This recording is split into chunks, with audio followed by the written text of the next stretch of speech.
Every single word we speak has weight. Every sentence carries energy. And when it comes to money, the words we say around it often reflect our deepest beliefs, beliefs that either invite wealth or quietly push it away. That's why the words you say every time you touch money are far more powerful than most people realize.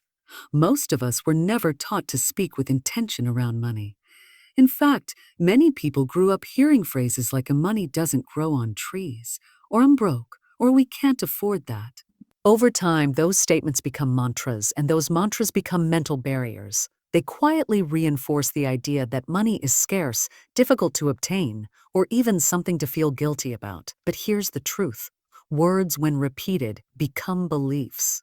And beliefs shape our behavior, decisions, and ultimately our reality. Let's think about this on a deeper level. Imagine picking up a $10 bill and instinctively saying to yourself, "This isn't enough," or "This will be gone by tomorrow." What message are you sending to your subconscious mind? You're telling it that lack is your truth, that money is fleeting, that abundance is distant, and your subconscious mind, always listening, works to confirm exactly what you tell it. Now flip that. What if every time you touched money, no matter how small the amount, you said something like, "A thank you money for flowing into my life," or "Every dollar I receive multiplies effortlessly"? You're planting a seed. You're creating a new blueprint in your mind that sees money as abundant, supportive, and ever-growing. And most importantly, you're creating a pattern of intention. Words have the power to reprogram the way we relate to money. Think of them as instructions to your inner world. When you speak with clarity, confidence, and purpose, especially around your finances, you begin to train your mind to expect more, to recognize opportunity, and to feel safe receiving wealth. Speaking with intention begins to override the old scripts that may have kept you stuck for years. This isn't about wishful thinking, it's about neurological conditioning. The brain responds to repetition. When you say the same empowering phrases each time you interact with money, you create new neural pathways. You start forming a wealth consciousness, a mental and emotional state that welcomes prosperity. It's a quiet shift, but over time, the impact is enormous. Your spending becomes more mindful. Your saving becomes more strategic. You start noticing chances to earn more, where before you only saw limitations. Intentional words also reshape your emotional response to money. For many, money brings stress, fear, or shame. But when you attach empowering language to the act of receiving or spending money, you rewrite the emotional tone. You begin to associate money with joy, gratitude, and purpose. And the energy behind money begins to shift as a result. Let me be clear, this isn't about denying your reality. It's about choosing the language that shapes your future. You could be down to your last few dollars, but still say, "I am open to receiving wealth in new and unexpected ways." That simple phrase turns your focus from fear to possibility. It plants a sense of expectation, and expectation is the breeding ground of miracles. You might not see results overnight, but just like planting seeds in a garden, the consistent use of intentional language cultivates long-term change. The words you speak every time you touch money begin to take root in your subconscious. They start shifting how you see yourself, not as someone barely surviving, but as someone worthy of thriving. The most successful people don't necessarily have more talent or better luck. They often just have better internal conversations. Their words align with abundance, and their results reflect that alignment. Every time they interact with money, they treat it as a partner, not a problem. They speak life into their finances, and they do it consistently. Gratitude is not just a polite habit, it is a magnetic force. When it comes to money, most people only feel thankful when they receive a large amount or when a financial crisis is averted. But what if that gratitude was constant? What if it became something you expressed every single time money entered or left your hands, no matter the amount? That mindset shift alone can begin to multiply your financial blessings in ways you never imagined. Gratitude activates a different level of awareness. It moves your attention away from what's missing and onto what's already working. And when your mind is focused on what's working, it becomes more receptive to increase. This is the secret most people overlook. What you appreciate, appreciates. When you express genuine thanks for money, Whether it's $1 or $1,000, you send a signal that you're open, ready, and deserving of more. You're not just acknowledging the money itself. You're acknowledging the energy behind it, the opportunity it represents, and the life it supports. Consider this. Every time you receive money, no matter how routine it may seem, a paycheck, a refund, a tip, even a small discount, you have the chance to say a thank you. And not just a quick, mindless a thanks, but a deep, deliberate acknowledgement of the flow of abundance into your life. That moment of gratitude does something powerful. It reorients your mindset toward expansion. It changes your relationship with money from transactional to transformational. Too often, people complain about their bills, their expenses, and their financial obligations. They grumble when the rent is due, when the credit card statement arrives, or when groceries cost more than expected. But what they don't realize is that resentment repels wealth. Gratitude, on the other hand, invites it. Imagine paying your bills and saying, "A thank you for this electricity that lights my home," or "A thank you for the food that nourishes my body." With that shift in language, even money going out becomes a celebration of what you already have. This shift is not about pretending everything is perfect. It's about choosing to see the good, even in moments of financial strain. Gratitude doesn't require a surplus, it simply requires attention.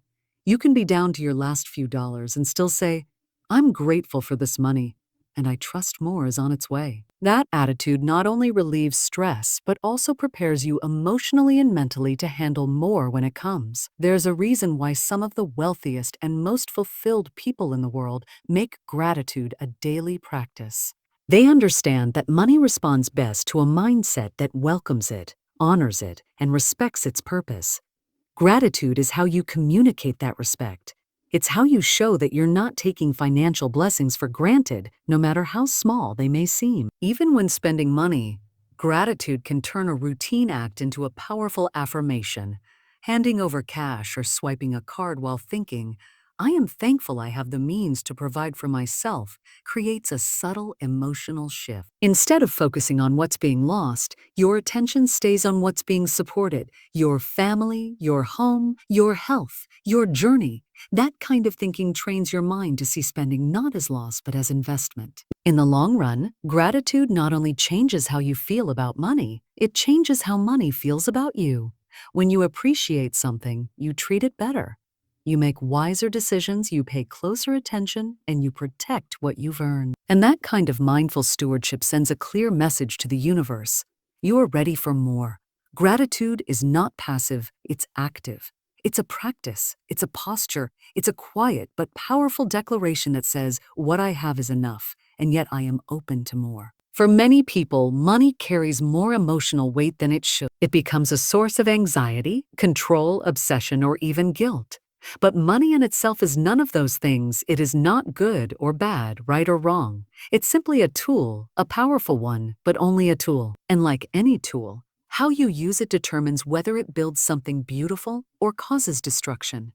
The moment you stop treating money like a master and start treating it like a servant, everything begins to shift. Too often, people give money authority over their emotions. They feel joy when there's plenty and panic when it's low. They make decisions not based on values or vision, but on fear. They say yes to things they don't want or no to things they need, simply because money seems to be in control. But the truth is, money should never be in the driver's seat. You should be. Money is there to support your life, not dictate it. When you interact with money from a place of empowerment, you reclaim control. Instead of saying, "I can't do that because I don't have the money," you begin to say, "How can I create the money to make this happen?" That small shift in language reflects a much deeper belief that you are not at the mercy of your finances. You are the creator of them. You are not waiting for money to decide your future. A hammer doesn't build a house by itself. It responds to the hands that guide it. Likewise, money does not create happiness, freedom, or security on its own. It enhances what's already inside you. If you have peace, money will amplify that peace. If you have purpose, money will extend that purpose. But if you have fear, money will only magnify the fear. This is why your relationship with money must be rooted in clarity, not chaos. When money is your master, you chase it endlessly. You make it the measure of your worth, the source of your identity. You believe that more money will finally make you feel safe, accepted, or valuable. But that's a trap, because when money controls your emotions, you're never truly free, even when you have a lot of it. True wealth isn't about how much you have. It's about how much control you have over your own life.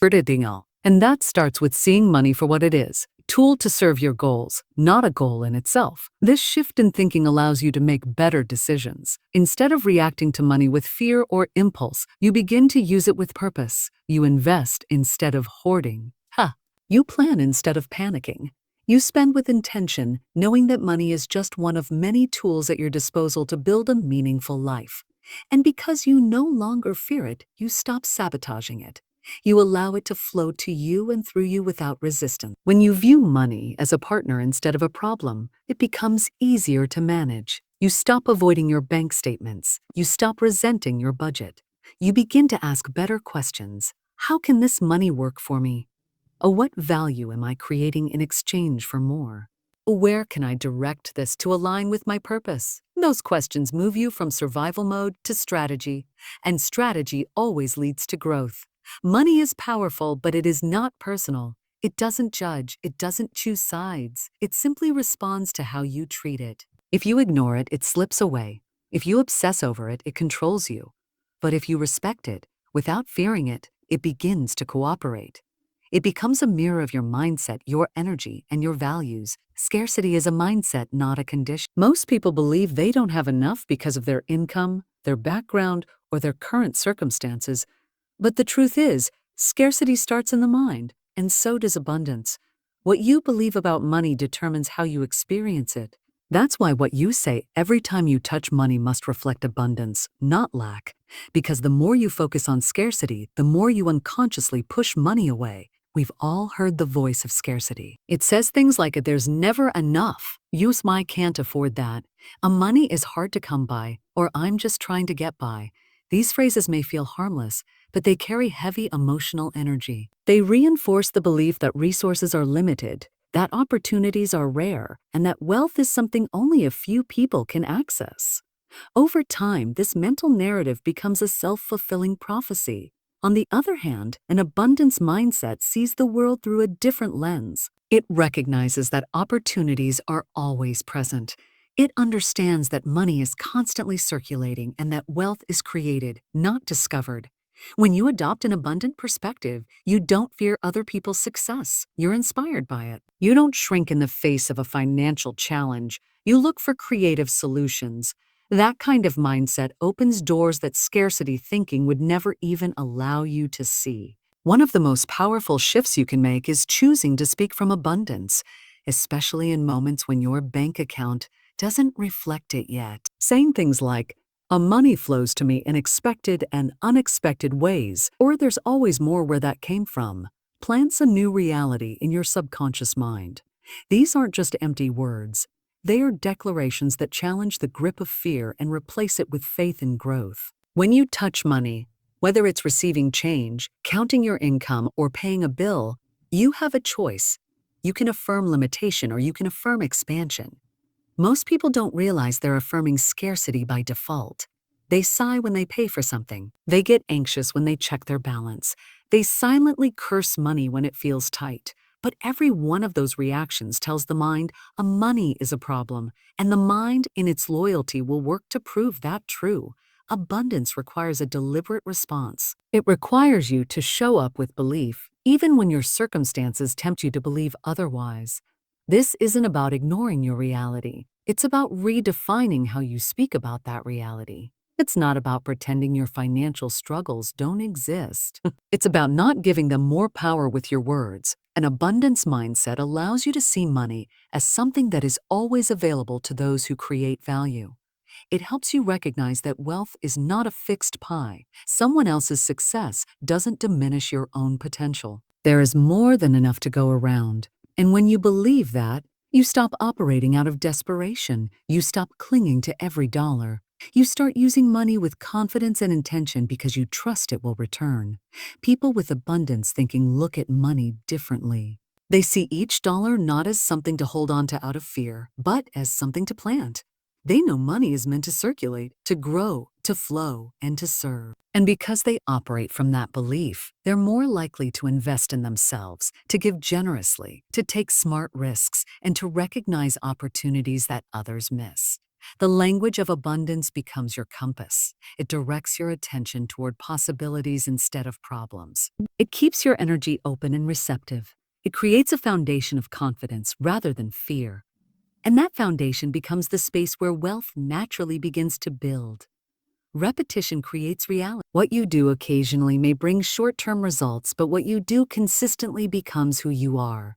And this is especially true when it comes to money. If you want to see your financial life transform, you can't just speak positively about money once in a while. You must make it a habit. You must train your mind daily to expect welcome and manage abundance. Consistency is what builds wealth consciousness, not a single affirmation, not a one-time mindset shift, but a repeated pattern of intentional thinking. Wealth consciousness isn't about how much money you have right now. It's about how you think, feel, and act around money, regardless of the amount. Someone can have $1 million and still operate from a poverty mindset, constantly afraid of losing it, obsessing over every expense, or feeling unworthy of what they've earned. On the other hand, a person with very little money but a strong wealth consciousness may attract opportunities, handle resources wisely, and grow their finances steadily over time. The difference lies in the pattern of thought that's been built and reinforced. Every time you say something empowering about money, especially when you physically touch it, you're laying another brick in the foundation of that mindset. You're telling your subconscious mind, this is who I am now. It's not about hype, it's about identity. When you repeatedly say things like, money flows to me with ease, or I am capable of creating wealth, or I respect and multiply every dollar I receive, those statements begin to sink deeper. They move from conscious effort to automatic belief. The brain learns through repetition. That's how habits are formed and sustained. That's how fears are broken and confidence is built. You don't have to believe every affirmation at first. You just have to say it again and again until your mind begins to accept it as normal. Until those empowering thoughts become the default way you think about money. Until they become so natural that scarcity no longer feels familiar. When people fail to see results, it's often because they give up too quickly. They try a positive money affirmation for a few days and see no immediate change, so they revert back to old thought patterns. But growth doesn't work that way. You don't go to the gym once and expect to be fit. You don't water a plant once and expect it to bloom. You show up again and again. And eventually the transformation becomes visible, not just on the outside, but more importantly, within. Consistency also builds emotional resilience. When your wealth consciousness is strong, you're not easily shaken by setbacks. A temporary dip in income doesn't cause panic. An unexpected expense doesn't trigger shame. That emotional strength comes from daily reminders that you are in control, that you are worthy of abundance, and that your financial future is not determined by a single moment. It's shaped by ongoing belief and action. It's important to create a routine around this. Don't leave your money mindset to chance. Decide that every time you touch money, whether you're receiving it, spending it, investing it, or simply seeing it, you will say something aligned with your goals. It could be as simple as, I'm grateful for this, or as specific as, this money is working for me even while I sleep. Over time, those phrases become rituals, and rituals create rhythm, and rhythm builds identity. When you do this consistently, something shifts. You start seeing money differently. You no longer feel like an outsider to wealth. You begin to feel like a participant. You trust your ability to attract it, manage it, and grow it. And that quiet confidence becomes the new foundation you operate from every day.